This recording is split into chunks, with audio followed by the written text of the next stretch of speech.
Hi friends, welcome back to my channel. ఈరోజు recipe వచ్చి కందిపొడి. ఇంట్లో కూరగాయలు లేనప్పుడు ఈ కందిపొడిని వేసుకుని తినవచ్చు. చాలా టేస్ట్గా ఉంటుంది. చిన్నపిల్లలకి బలం కూడా. ఈ కందిపొడిని వేడివేడి అన్నంలో నెయ్యి వేసుకుని తింటే చాలా టేస్ట్గా ఉంటుంది. మళ్ళీ మళ్ళీ తినాలనిపిస్తుంది. ఇప్పుడు ఈ కందిపొడిని ఎలా తయారు చేయాలో తెలుసుకుందాం. స్టవ్ ఆన్ చేసుకుని పాన్ పెట్టుకొని పాన్లో 2 కప్పుల కందిపప్పును తీసుకొని వేడి చేసుకోవాలి. ఇక్కడ నేనైతే సుమారు 100 గ్రాముల కందిపప్పును తీసుకుంటున్నాను. దీనిలో ఎటువంటి నూనె తీసుకోకుండా స్టవ్ని లో ఫ్లేమ్లో పెట్టుకుని డ్రై రోస్ట్ చేసుకోవాలి. పప్పులు మాడకుండా కలుపుతూ ఫ్రై చేసుకోవాలి. 5-6 నిమిషాల వరకు ఫ్రై చేసుకోవాలి. ఈ కందిపప్పు పచ్చి వాసన పోయి స్మెల్ వచ్చే వరకు వేయించుకోవాలి. త్వరగానే వేగిపోతాయి.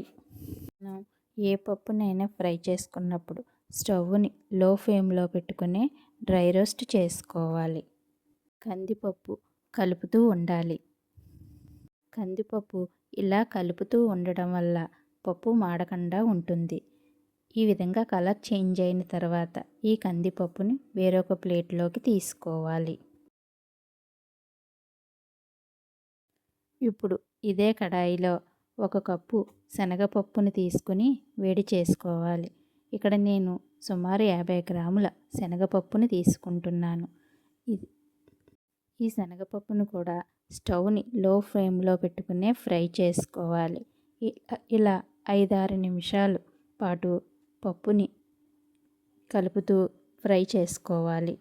ఇలా శనగపప్పు అంతటిని ఒకసారి ఇలా కలుపుతూ శనగపప్పు అంతా చేంజ్ అయిన తర్వాత దీన్ని కూడా వేరొక ప్లేట్లోకి తీసుకోవాలి. మళ్ళీ ఇదే కడాయిలో 1 కప్పు పెసరపప్పుని తీసుకుని వేడి చేసుకోవాలి. ఇది కూడా సుమారు 50 గ్రాములు ఉండాలి.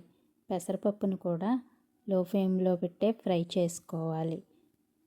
శనగపప్పుని పెసరపప్పుని ఈక్వల్ క్వాలిటీలోనే తీసుకోవాలి. 1 కప్పు శనగపప్పు 1 కప్పు పెసరపప్పుని ఈక్వల్ క్వాలిటీలో తీసుకోవాలి.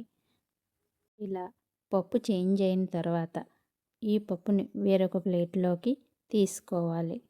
ఇప్పుడు ఇదే పాన్లో మనం 50 గ్రాముల శనగపప్పు తీసుకున్నాం కనుక అందులో సగం జీలకర్రని తీసుకుని వేయించుకోవాలి.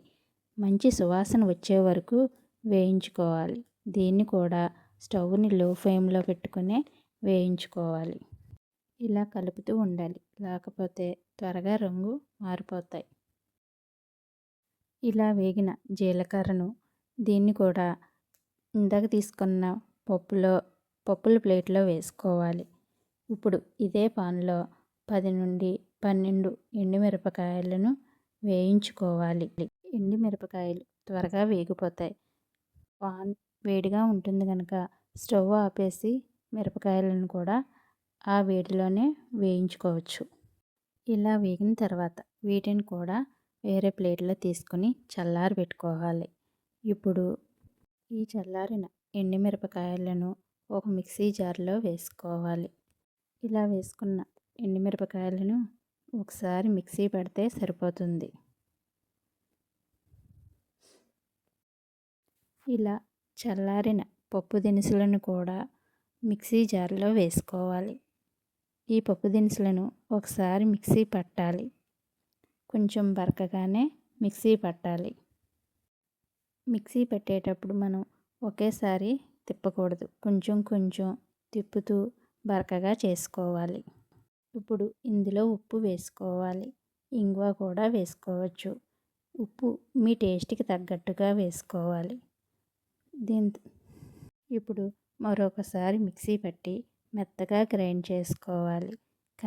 కందిపొడి మెత్తగా ఉంటేనే బాగుంటుందండి.